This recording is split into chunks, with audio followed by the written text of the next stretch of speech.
And now, ladies and gentlemen, it is my pleasure to introduce our next session of the day. Some fun facts for you. A recent survey found that 70% of people are more likely to support brands that take a stand on social issues. Now, how many of you would say they would agree with that? Right? How many of you would say that you feel people definitely support brands online that take a stand on social issues? I definitely do. I definitely support brands that do take a stand on social issues. I think because consumerism is highly just unethical in general. So we try to inject some ethics into it, and it feels a bit better to consume from brands that take an ethical stand. So that's actually, that statistic really resonates with me personally. I feel like it definitely is true.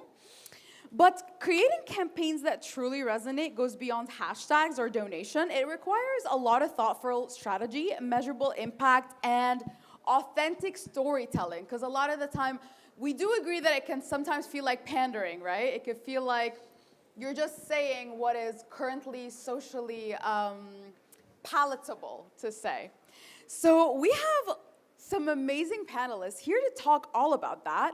Our next session is titled Social Impact Campaigns, Building Brands with Purpose. And it's all about how brands can do well by doing good. Please join me in welcoming on stage our moderator, Patrick Lang, founder and CEO of Certainty Management. Joining him, we have Mr. Don Het, the founder of Critics Global. Put your hands together in a massive round of applause. Altamise Nicole, the CEO and founder of the Ezer Agency. Put your hands together.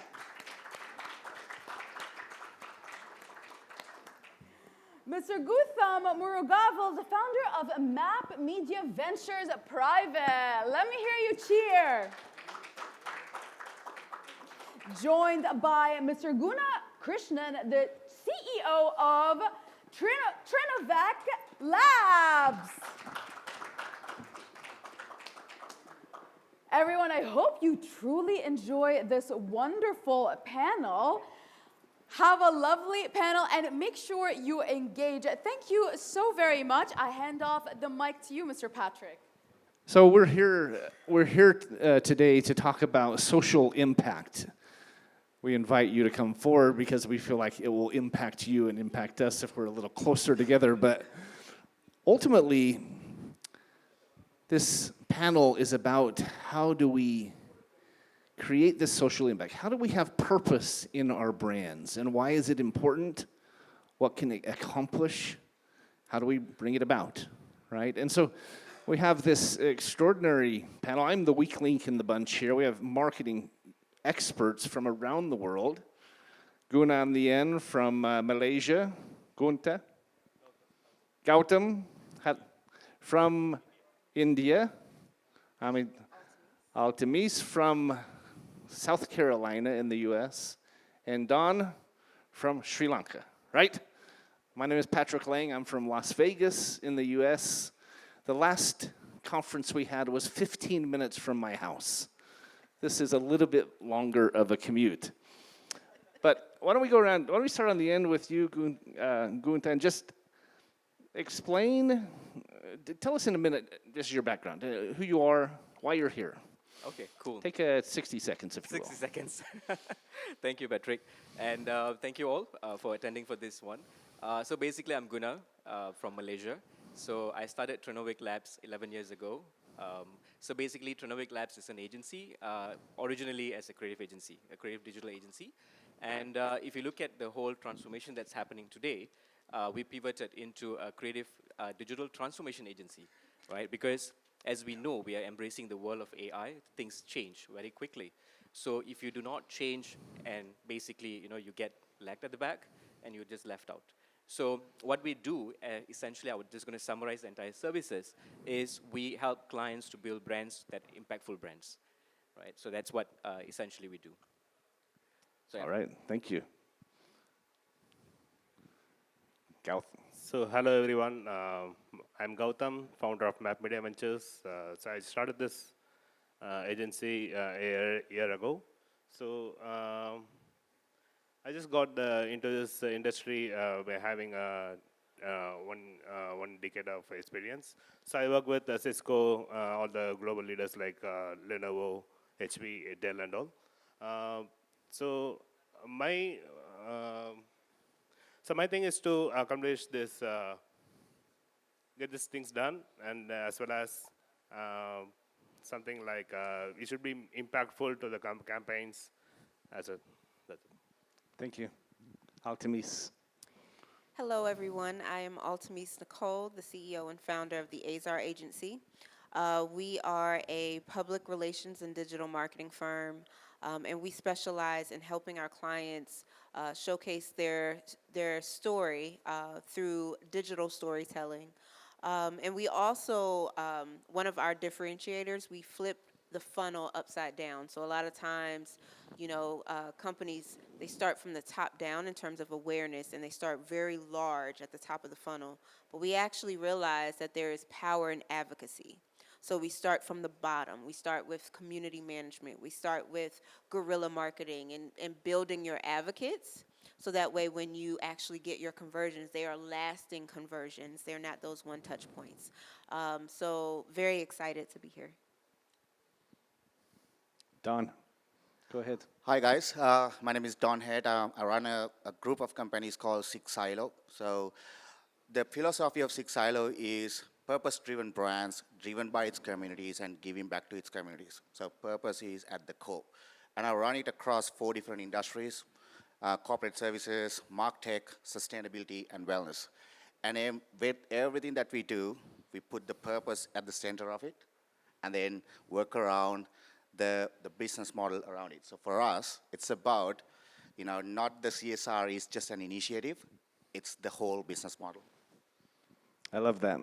We were talking before, just as a group, and the stories from these individuals, they're not only applying these social impact principles in their own companies, but it's rippling out and blessing their clients, their communities, and so forth. Talking with Don, he talks about purpose-driven business, where it's not just a skin that wraps around a model or a concept or a company. It is the company. It's at the core, the purpose, and everything else builds from there. So my background is I'm the founder and CEO of Certainty Management. I own Certainty Global, Certainty Holdings. I'm an owner in a dozen companies. We own 4 that we're actively involved in, and another 8 that we're invested in. I'm an author and a speaker. Our last 2 books were international bestsellers, and I do a weekly talk show called Finding Certainty. It's syndicated on Spotify and iHeartRadio and so forth. But I look at what these experts are doing in their businesses, building this concept of building purpose into a brand, profit with purpose. They're doing it every day for their clients. We're living it every day. We're seeing it happen in our own businesses. I think that's why they invited me to be here. I joke that they're all digital marketers, and I get called on by digital marketers every day, multiple digital, and to be honest, I turn most of them down. It's the ones that come to you with purpose, and they come to you with some depth and some authenticity, and a little more meaning to their work that stand out. They're definitely the ones that rise above the cream, the cream rises to the top, as they say, right? So the first question I had is, how do we define social impact? I'm not going to make you answer that because I think we all know the answer. It's when what we're doing is making a difference in the world around us, in the communities and in the businesses. And that applies in various different ways. We might have a business that's a technology company that's giving people a tool that can help affect that. Others are literally building nonprofits that are serving in the communities and so forth. Companies like Don's are that's their focus, and everything else is being built upon it. But let me talk to you, Altamis, if I may, because you're the lady. We'll go ladies first. You're in South Carolina. Correct. I know you and your husband went through a difficult experience this last year. He had a kidney transplant, correct? Yes. How does that apply to this? Because as you were telling your story, I could hear the emotion in it. Yeah. I think it applies in some important ways, but how do you feel that your experience and what you learned from it, you and your husband, has affected your business and in turn your work? Yes, so just to give you all a little bit of background, in December, I was a kidney donor. My husband, he had kidney failure, and he was on dialysis for approximately 10 months. I found out that I was a match for him, but eventually the doctors, they recommended that I not do a direct match. So we went through an exchange program. So I donated to someone, and in exchange, someone donated to him. My husband is a basketball coach, so he's collegiate. And he would literally go to dialysis at 4 a.m. in the morning, have his blood drawn out of his body, cleansed, and then put back in. And then he'd go to work at 8 o'clock. He'd go to dialysis, and then after dialysis, go with his players and his team because they were his why. They were his purpose. He knew that he was put on this earth to make an impact with the younger generation of young men, and the avenue was just basketball. So that within itself was very impactful for me, and it was a no-brainer for me to help. As soon as I identified that I was a match, I didn't even think about it. I figured if I have 2 cookies and they're great cookies, and you don't have any cookies, but I can give you a cookie, and I still got a good cookie, I'm going to give you a cookie. And as clear as day, I remember people being like, it can't be that simple. But it's that simple. And I think that when we identify that beyond the business, beyond the revenue, beyond all of the things that we are building, it's human connection, it's relationship. It's the power of connection. When we drill it down to that, any organization that keeps that at the forefront, they will win every single time because it is about the relationships. Thank you, Altamis. How about a round of applause? I mean, that's an amazing story. When she was sharing this story with us, it really impacted me. I've had organ transplant in our own family. We've seen the cost of that and the worry and the fear. And yet there's a lot packed into that story, a lot of layers. You heard that he went in early at 4 a.m. to get his dialysis so he could go serve these kids and be a coach, be at work by 8 a.m. A lot of the times, social impact and building purpose into our brands requires some sacrifice. It requires going a little bit extra and giving that extra effort, right? But then you heard her talk about how it was a no-brainer. If she has 2 cookies and her husband doesn't have any, she gave him one and she still had one. Much of social impact, we find, and I want to get your thoughts on this, guys, but it begins with our hearts. It begins with what is our intent? You heard her talk about her why, right? Who are we? Where are we from? What are we hoping to accomplish with our lives? Not just our daily work, but with our lives. And are we making it a priority? Are our priorities straight, if you will? Guna, let me ask you this question. You've been in marketing for a long time. You've been in business for 11 years since you started your firm.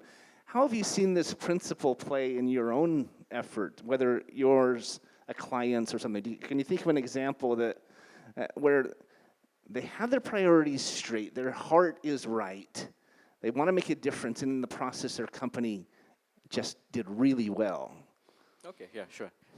I think I'll give you a real-life example that has happened as well, right? So when I started Tronovic Labs, I mean, in Malaysia, we have a lot of digital agency, I think around the world as well, right? So we all have the similar principles, the similar method of working, everyone offers the same service, but what does it actually makes you different? So at the end of the day, when someone starts a company, an entrepreneur, or a CEO or founder, right? So what is the purpose that we are starting a company? So that was the purpose, right? So when I wanted to, when I started Trinwick Labs back then, it was co-founded with a partner, and we had a purpose where we basically had, the purpose was to create an impact in the country, right? Or in terms of the work that we have, it's more like giving back. And so fast forward after a couple of years, so I had an opportunity where I came across a project called Project Baca Baca. So this is a project that is initiated by the Malaysia's #1 private university, Taylor's. I went through the interview in the radio, and then I said, okay, I would like to make an impact with them. So I approached the project leader, it was Ms. Hema, and then we had a good chat and see, okay, what can our company make an impact? Because the project is all about improving early literacy in Malaysia, right? Even though we have a pretty well developed country, but there are a lot of cases where kids between the ages of 6 to 9, they're not able to read at the grade level in Southeast Asia. So yes, we are digital marketers, we do solutions, we do branding, but what can I give back to the community? So this is how we started. And fast forward, we developed a platform for them so that initially they were running everything on Google spreadsheets and all that. But how do you scale this to a national level? How do you scale this to an international level? So we went in, we developed an ecosystem. It was completely CSR, we developed for free.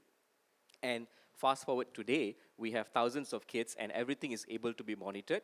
And the volunteers who are running this program are able to empower the kids. So this actually goes back, and I feel very close at heart with this project. And just also to note, eventually, this project, because I had a purpose naturally with it, and I actually met my life partner, Ms. Hema, eventually with this. So yeah, and she's here, and thank you so much for this wonderful project. You think he's sharp? You should meet his wife. She's amazing. You mentioned that you came across this project, you implemented it into your work, it became a big part of what you do and what you're doing, and how meaningful it was. In my company, I want to parallel off of that, and then I want to ask Don here a question, because with our company, we started in 2019. I've been in sales and management for 40 years, and finally said, I think we could do this better, let's go do it. And it was very difficult for the first 2 or 3 years. We were in the middle of this worldwide pandemic, right? And robbing Peter to pay Paul and struggling to get this company going. I remember the day where we, as a team, were discussing that we wanted to do more than just make income. We wanted to make a difference. We wanted to not just do business, but do good. We made a conscious effort to start adding in initiatives. We created a program to help nonprofits raise unlimited funding. We created a program to help students go to college called the Certainty Fellowship. We help students eliminate their student loans, etc. And it was as though we turned on the floodgates. I don't know if it was a karmic thing, law of attraction, an abundance mindset, but our company, when we started doing that, and admittedly, these are still small initiatives, we're still just getting off the ground, but it was as though the universe said, okay, now you got it. Now you've figured it out. When you start looking outward, we're gonna unleash the power and the majesty of the universe behind you. And our business grew 700% the next year. I've gone from one company to multiple companies in the last 5 years, and it started with that. Now, I'm a slow learner, maybe slower than Guna. Don, he's figured out from the beginning, it seems, with his company, that is where it needed to begin. It's not the skin, right? It's not the roof of the house. It's the foundation of the house. And so how did you figure that out? I mean, because you seem to be 7 years ahead of me in your mindset, and maybe 5 years ahead of Guna. and it's working, right? And you're blessing lives, but it was because I think you maybe had foresight. But I'd love to hear why. How did you figure it out? How did you come about this thought process of making it so core and integral to your very business, not just as an add-on, right, or an afterthought? Okay, I think the first question to answer what you said, what you just asked, right? I went and really tried to find out what I'm really good at, and then also what is really important to me.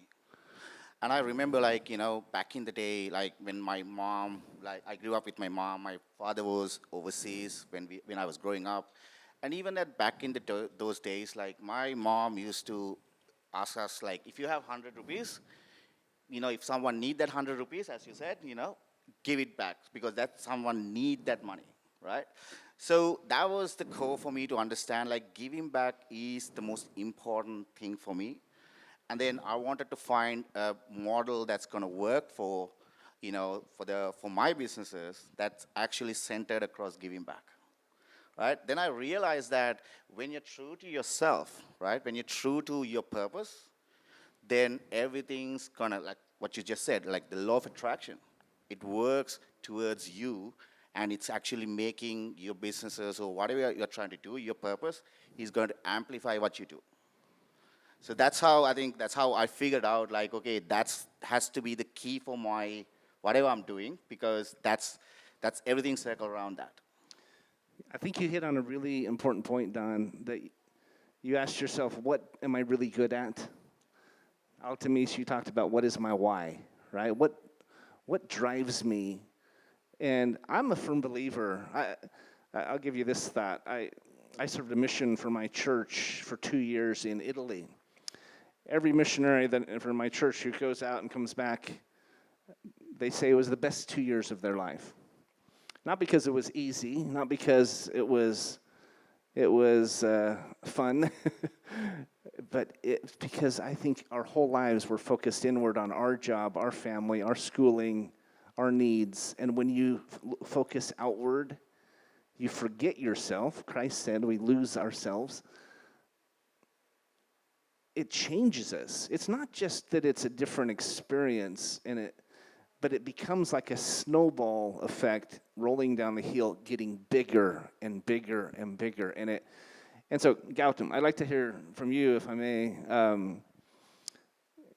When we talk about why, what was your why as you started your company, and how does it play into everything you do in your work?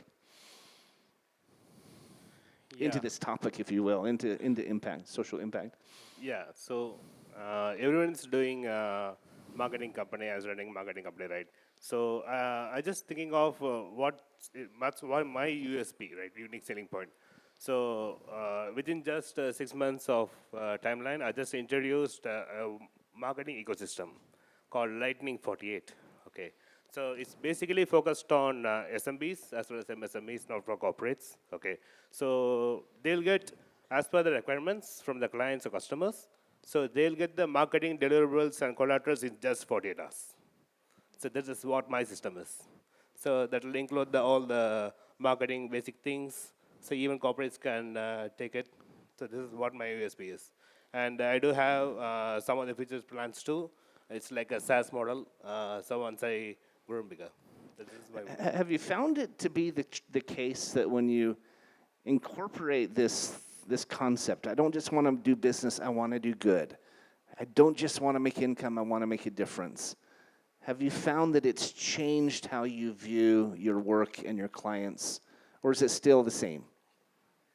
Yeah, definitely it's changed because I work for most of the corporates, right? So, so most of the corporates operates like MDF, that's marketing development funds, and the campaigns and the events, something like that.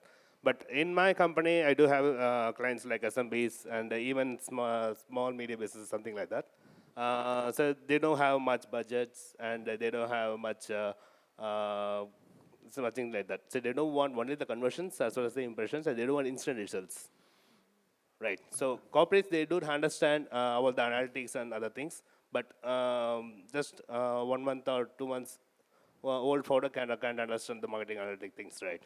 So I just something I can feel these challenges during my period of time, so that I just introduced this system, and this is going on.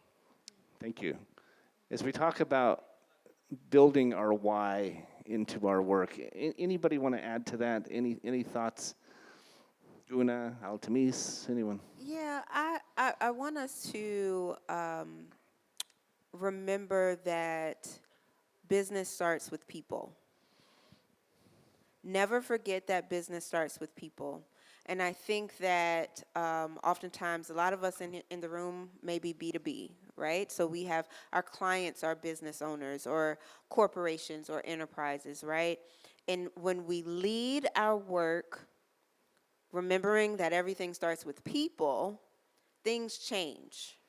Something shifts, right? So yes, we all have the same common goal. Yes, we want to make profit, but we can't make profit unethically, right? We cannot make profit off of the backs of people and not caring for them as we do it. So I think, you know, one of the things my organization just kind of gravitates toward are what we call conscious leaders. So they're very mindful, they're very intentional, not only with how they run their organization, but how they lead their people. So in that process of, you know, leading your organization, being intentional with how you engage with your team, being intentional of how you build your processes out so that way your team actually has input in that process, right? And then also making sure that your clients have input as well. They have an opportunity to impact the growth of your business as you are impacting theirs. Wonderful comment. Just add one more thing to that, right? Like at Six Silo, what we do is, right, I've trained all my co-founders to everyone that who works for us to really ask like, okay, are we doing the right things and what are the things that we can do, and put a strict boundaries what we can't do, right? So let's say for an example, if you're doing something unethical, well, it's a hard no, right? And then if we are trying to do something, then we ask the questions like, okay, can we make the lives better for other people, or are we making this world a beautiful place or not? If it's not, well, then that's a hard no, right? So the strict boundaries and putting that boundaries, like understand by entire your workforce to your co-founders, then makes your brands like really stick to that framework of like, are we doing an ethical business? We're doing something purposeful, and then there's something of great impact to the world and the communities that we serve. It's a great comment. Gun, I think you have a Yeah. comment, but let me just interject if I may. You heard him talk about building principles into your work in different levels, right? It can be a good idea, it can be a great idea, it can be a life-changing or a transformational idea. We have to ask ourselves those questions in business, right? And I want to qualify, I just want to make sure we interject. This is not just a feel-good social impact idea. We're all gonna, you know, we're a bunch of tree huggers and we want to sit around and sing Kumbaya.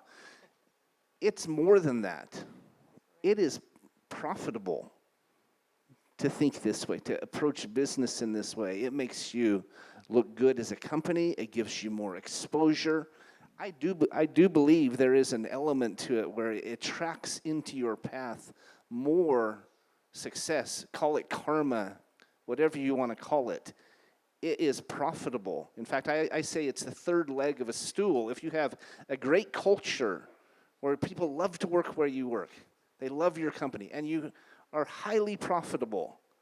But if you're missing this social impact piece, the purpose and the heart and soul of the business, where you're not just making income, making a difference, your stool is going to fall over. You'll never grow as big as you can or be as sustainable as you could have been if you don't do that. Gun, I know you have a comment. Sure, thanks. So basically, there's two keywords that I would like to highlight here, right? The purpose and the impact. And I think most of you here are founders, CEOs, and you guys are all in different domain and expertise here. And we all want to do a great job for the client at the end of the day, right? From a business perspective, it's all about what we are delivering to the client. But it should start first with us, right? So the purpose should start with us internally. And when you have that purpose driven towards creating the impact in whichever respective domain that you guys are, naturally the trust is going to be built, right? Because you are genuinely doing something towards a purpose, you build the trust, and the trust naturally translates to revenue. And eventually, and that's how you're creating the impact at the end of the day, right? So the purpose that started with you, and this is also what I share with the team, and because you must have, everyone who is part of the company, you must have a purpose, right? Why do you want to work with Renovate Labs? Why do you want to work for a particular brand? So all this starts with a purpose. Why us? So it starts from us first before you can then eventually bring that energy out to the work that you guys are doing. Great And I ju- comment. yeah. Altamise, please. I love that. And I want to add, when we are talking about this, and you touched on this, Patrick, it sounds fluffy. It's not fluffy. If you don't stand for something, you will fall for anything. As a brand, and I'm a part of our organization is public relations. So we deal with crisis management, right? Something goes viral that is not positive, it's not in the best light of your client. What do? Something happens in your realm of the world, and you have to stand up for something that may not be popular, right? Will your brand do that? How will you stand? Will you stand up against racism, just biases? What would you do, right? And I think it's so important to understand that sometimes it does not feel good. It doesn't feel good. However, you are doing good. And even if it makes you seem like a fish out of water, be that fish out of water. Be that fish out of water to make sure that you're standing next to the people that need help.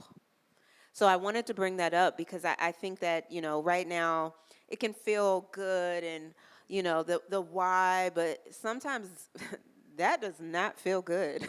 That's the hard truth. Feel good. And sometimes it makes you sit and be like, what am I doing? And sometimes you have to speak up on behalf of your client to stand up for them because they stood up for something that all of a sudden somebody's like, no, that's not right. And now you have a whole social media campaign trying to drag your client down. Those are those moments where you do good, you be good, and you stand up even when it hurts. I just wanted to say that. Such a great comment. It's not fluffy, right? When we talk social impact and purpose, it's not just about feel good. It's not just about, warm fuzzies, as we say in the U.S. Teddy bears and unicorns.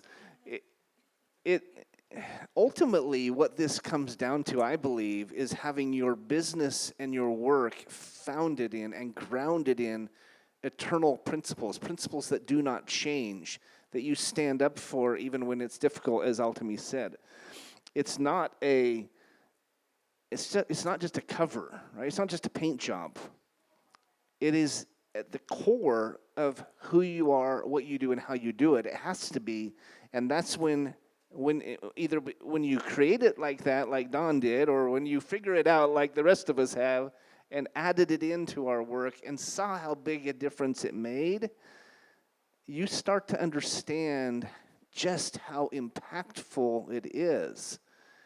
And if you never figure that out, not only I don't think your work, your organization will never be as big as it could, as accomplished or as successful as it can be, you'll never enjoy and find the same satisfaction in your work as you would have. Any thoughts on that, guys? Maybe Gautam or someone else? Guna. Let's talk about job satisfaction here, because I think it's a big part of this.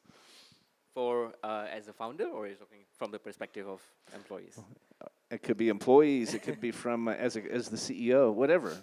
Okay, so I think when you look at job satisfaction, right? So if let's say when you have something that is you're doing something that is satisfying at the end of the day, right? So all of you here, you guys are doing great in your own respective work that you've started. So at the end of the day, you must feel good with what you start, and that goes back to the purpose, because everyone wants to succeed at the end of the day, right? You start a business, you do not want to start a business to fail. You want to start a business there because you want to bring something, you want to bring a solution, you want to fix a problem. And this is the key, right? Fixing a problem. So every business today exists because you guys are fixing something in your own way.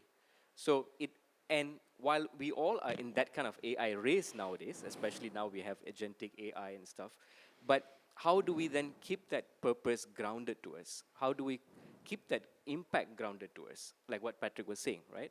And that is the key. That the solution, the tools, the technologies will keep changing, but at the end of the day, what makes us individually as the CEO or the founder? What is the purpose that you believe in? So this is something that it's a personal mantra that I have where, I mean, I've seen technology, right? I mean, to be honest, I'm 80s kid, so we've seen the pre-COVID era, post-COVID era. We've seen the birth of AI. I mean, we've, like what the speaker was saying earlier, right? Matrix. So I grew up watching Matrix, like literally like crazy about it. And today I can see these kind of technologies take place. But ultimately, inside you, what is the purpose that you're solving in this world? So I think that is the key here. You know, we've heard the saying that you never see a hearse pulling a U-Haul to this cemetery. Does everybody understand that saying? It's kind of, U-Haul is it might be just a U.S.-based company, but it's a moving company, right? A storage company, and they say, so you never see a moving truck hauling someone's things to the cemetery, because you can't take it with you, right? I learned a lesson from my dad that I've tried to apply my whole life, and it is that there are three kinds of sight. One is foresight, where we look forward, we plan. Maybe we have a plan for our life, for our business. We want to be profitable, we want to be successful. We want to make our parents proud, right? Ultimately. That's the first, though, is foresight, where we look forward and say, what do I want to accomplish in my life? The second sight that many of us are familiar with is hindsight, where we will look back on our life, maybe from our deathbed, and say, what have I done? Did I have the relationships I wish I had? Did I make a difference? Did I work too much and I wish I'd, they say no one wishes they spent more time at the office, but did we do that? But my dad taught me, he said, the most important sight is, because we can learn things from hindsight. We can look back and look at how we could have done better. We all make mistakes. We all have regrets. But he said the most important sight is mid-sight, where we're planning ahead, we're looking back and trying to adjust, but while we're going through it, are we asking ourselves every single day, on a weekly basis, an annual basis, what can I do more? How can I do it better? How can I think of others more, put them ahead of myself? What can I change? This applies in a lot of areas, but it most definitely applies in this question of impact and on building a brand with purpose, is stepping back a little bit from our lives and our businesses and saying, how can I do better? How can I do more? I'm curious if any of you, if one of you would like to speak up, do you feel like if there are those in the audience who want to do this better in their life, how do they incorporate it into their life? It's great to talk about, right? But what are some strategies? Maybe we can hear from each of you. One strategy to make this actual reality, not just we heard about it at a conference, we go home and we forget about it, right? What's a takeaway you think the audience could leave with to make this actual fact, make it a part of their lives?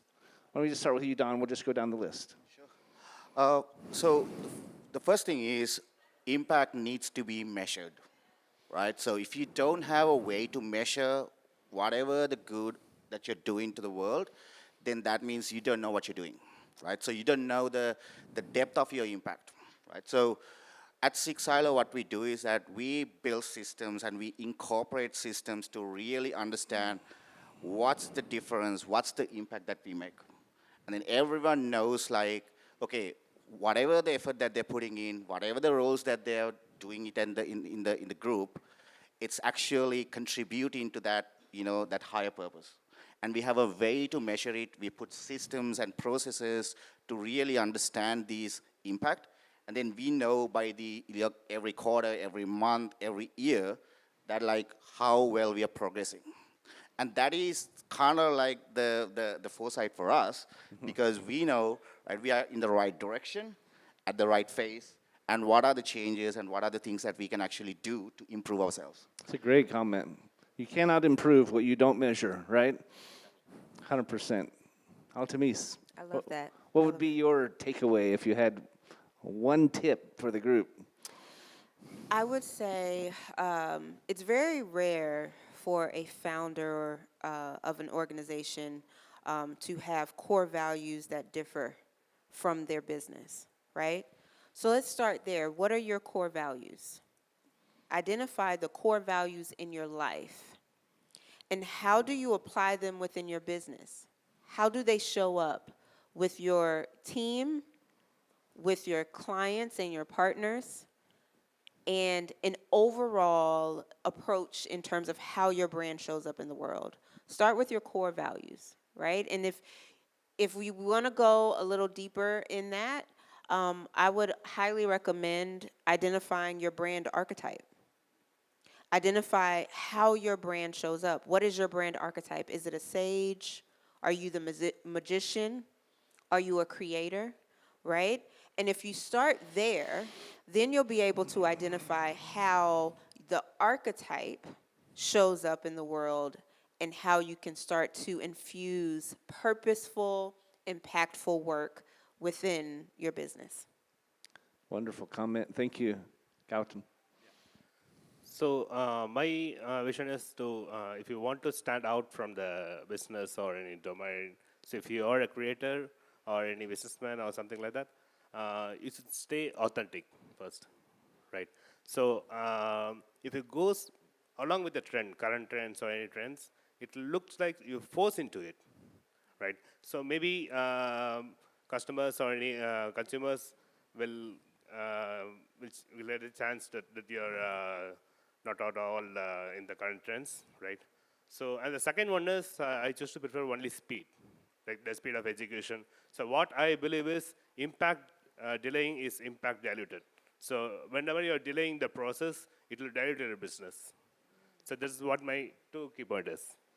Thank you.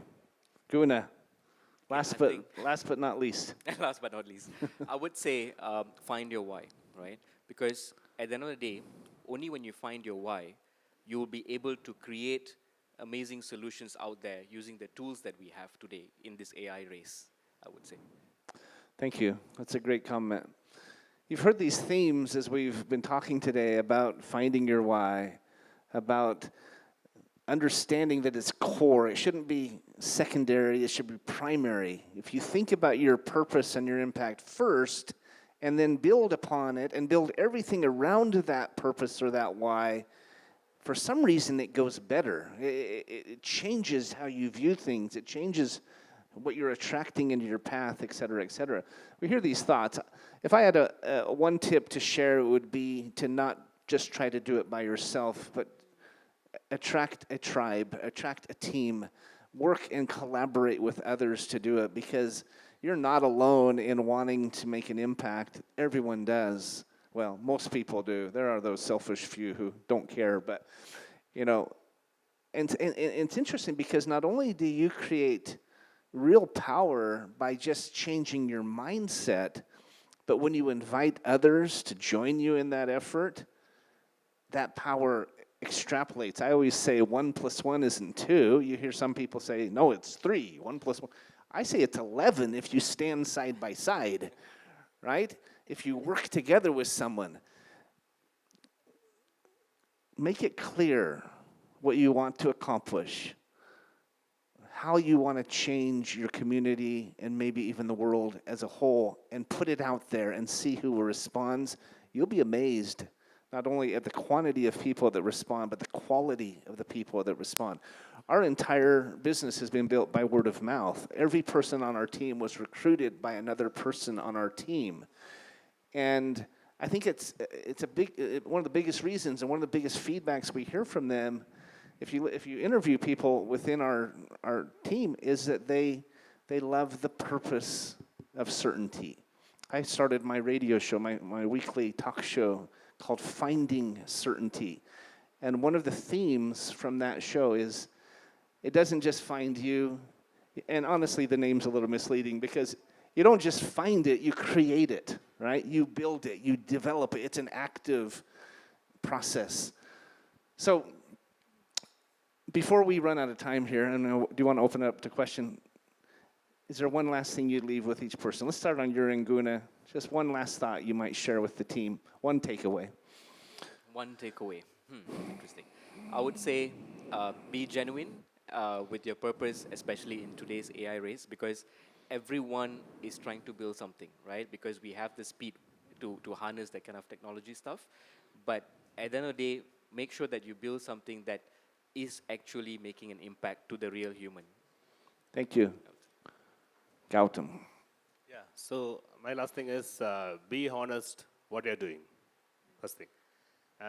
So whenever you're honest or doing what you're doing, as a customers, you don't want to do large number of campaigns or anything. You don't have to worry about the large budget or something like that.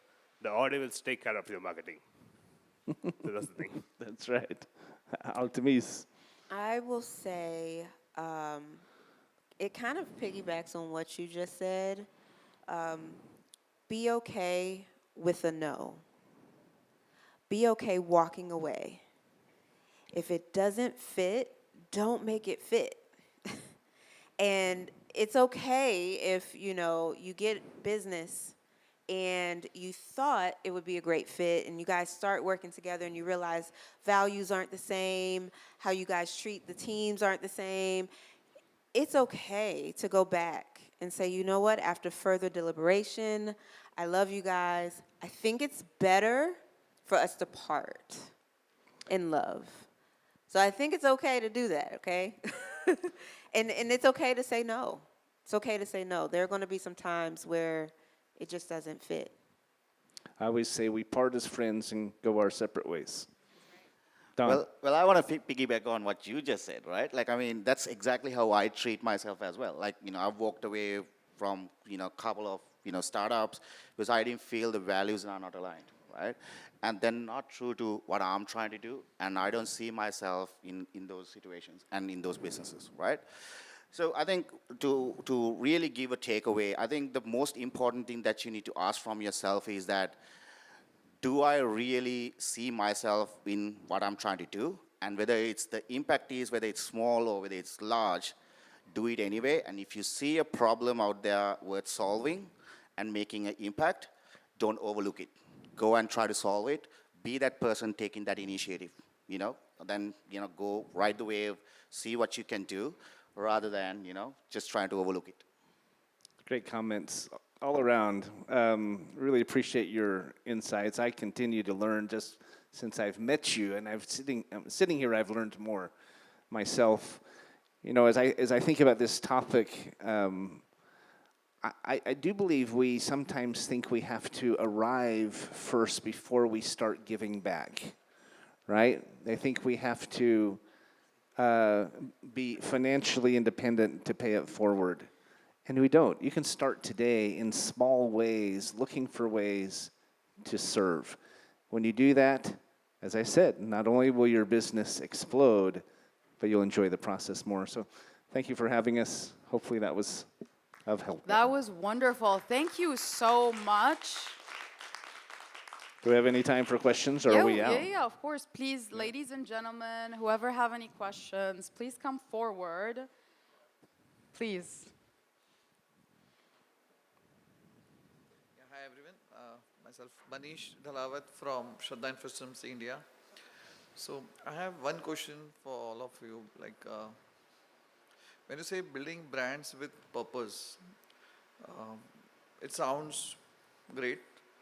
But in business, what happens day to day, your focus is revenue. Your focus is profit. And at the same time, basically when I say building brands with purpose, This approach requires a deeper pocket. And at times, small and medium enterprise, they don't have deeper pockets. And they need something which respect to business. So balancing this becomes a task. And what is your advice to small and medium enterprise? They need to build brands with purpose, but at the same time, pocket is not allowing, because building brand with purpose requires patience. And when you need to be honest, you need to say no to deals also at times, and it hits back. So in this scenario, how to manage? And where you are on the driver's seat guiding organization on purpose, at the same time there's a CFO playing his own role. So I request you to guide all of us how you'll balance in this situation. Great question, right? I think that this is the myth out there where you think, right, to do something good requires money, right? It doesn't always has to be, right? It can be that whatever your impact can be environmental, it can be social, it can be governance, right? So, even the smallest things that you do, like for an example, let's say you have a workforce and you are actually paying them, a good salary, looking after them, that itself is an impact, right? So it doesn't require any money at all. You still have to pay those salaries and operate it. And a small business, yeah, you have to pay those employees and looking after them. That's itself as an impact, right? So it is like that myth of like, oh, you need like big money to do like a big impact. Well, that's a myth. They say that a journey was done one step at a time, right? We don't have to jump on an airplane and fly to the end on the first day. We can start step by step just by changing the things we talk about, the way we talk, the principles we espouse, the messaging we do. There's a lot of different ways to start making a difference. And we can do it from day one. We don't have to. That's the last point I just made, is that we don't have to wait until we've arrived. If we will weave it into our work, our conversations, our mission statement, it becomes a part of who we are, and it permeates out from us. Great comment, though. Great question. And I want to reinforce what Don just said. You really don't have to have a large budget to do things. My organization, we partnered with a women's shelter. We literally reached out to them and said, hey, we would love to give back to the women in your shelter. No cost to you. We just want to love on them. What do they need? And I got 2 other speakers. We did a presentation to them. We gave them gifts. We had sponsors. And we gave them hugs and love. And it was probably, one of the most joyous moments for me, because being able to see the faces and the smiles of women in a domestic violence shelter that's trying to get their lives together, and they just needed some encouragement, right? Didn't cost us any money. It just cost us time. And I think you could have also, I think for, especially in a case like that, you could provide things that come to no cost to you at all, like opportunity. Correct. When you provide opportunity for people that are not provided opportunity, that comes at a profit to you. It comes at no cost to you. And I think it's just really important that... Thank you. Thank Good you question. so much. I think it's just really important that the goal is not to maximize profit. Because there's a lot of things in the world that were terrible and they had amazing profit. Drugs are very profitable. Cigarettes. You know what I mean? Cocaine is amazing. No. It's just, I don't think the idea should be, I should make the most money possible. Because at the end of the day, there's so much money you could spend. And the rest of it, once you're gone, you're not there anymore to enjoy it. So I think, I want to make enough money where I'm stable and happy and I could experience the world without financial burden. But I think that business owners, once they reach that, they need to stop that insatiable hunger for more, because that ends up costing them ethics and morals. Jeff Bezos, what he's doing with Amazon, the bathroom breaks and the stuff that's happening at the warehouse, that man, if he spent $1 million one day, a million a day, he'd need like 500 years to finish all his money. I don't understand. Why do that to your employees, the people, when you are one of the most, if not the richest man in the world. So I think as business owners, and a lot of you here, I mean, I don't know, maybe somebody here will end up on that list of, one of the, some of the richest people in the world, and I do manifest that for you, but just remember, don't turn into monsters, because that's what happens a lot, unfortunately. Remember your humanity, and remember, that money isn't coming with you to the grave. I mean, we're not ancient Egyptians, I mean, I am. I have Egyptian roots, but I'm not going to take my money to the grave, But Can't take it with you. You can't take it with you. You No. can't take it with you. So what's the point of spreading that poison into the world? Yeah. Ultimately, the key is to make it part of your work, not as what you do after hours, as not just what you do occasionally. Yes. Once a year, your employees go and help build a house or something. Make it a part of your conversations, your brand, your meaning. And And I think to it- Altamisa's comment earlier about it's not fluff, it actually, I believe, makes you more stable, deeper running, more authentic, more real. And people are drawn to that, and businesses too. They want to work for companies like that, and they want to do business with companies that have those values in place. I attribute most of our success to the fact that we have tried to do that. We're not perfect at it, but that is integral to why we're growing as quickly as we are. Definitely. And Yeah, oh, let me add one more thing there, right? Profit and purpose are basically can coexist, right? they can coexist, but maximizing profit always comes at the cost of ethics and morality. If you're thinking, I just want to maximize everything, you're going to pay your employees less, so you get more money. So I do think It doesn't that, have to, though. It doesn't have to. but that's what often happens. It happens, happens. and More that's what often than often not. happens. Yeah. I would say that's what happens 95% of the time, is what I noticed. Because I've worked in. I'm talking like I'm 74, but I've worked in this field for a long time, and that's what I've noticed. And I've unfortunately noticed that. I think that's something that's really important as well is. I do appreciate that Gen Z, and what I'm noticing, because I have a 20-year-old cousin that just started working, and Gen Z doesn't keep their thoughts to themselves. I really think that they're going to be an amazing change, because what we did is we nodded and smiled and we said, yes, sir. We're going to do whatever you want to. Gen Z is just like, no, I quit. And I love that, because we need them. We need a workforce. So they say, no, I quit. So the institutions have to change. And that I think also, everyone, please start businesses and don't sell them. Because I think few companies having a monopoly is what causes them to not have to evolve. And that, and that you said about the authenticity, that it's not fluff. I think if you make it a part of your business, that it's not greenwashing, it's not pinkwashing, it's not, it's not like, let me pull you, I'm originally a pharmacist. I studied pharmacy. I have to say, the most unethical industry ever, incredibly unethical. We're terrible people, because we commodify. I like that honesty. No, we commodify human health. We're not looking for cures. We're looking for treatments. I want you to remain sick so I can make money off of you for the rest of your life. And we pollute so much, and then we're like, oh my God, we donated, I don't know what, to agree. Greenwashing, it's like a veneer. It's transparent, and no one falls for it anymore because we're too informed now. So I think you can't do you can't greenwash. You can't hide anymore. You can't fool people anymore, and you especially can't fool the younger generation. I love Gen Z so much. I know they're annoying, but I am Gen Z technically. I'm holding on to it tooth and nail. I'm like, I'm so young, but even the ones that are younger than me, they really.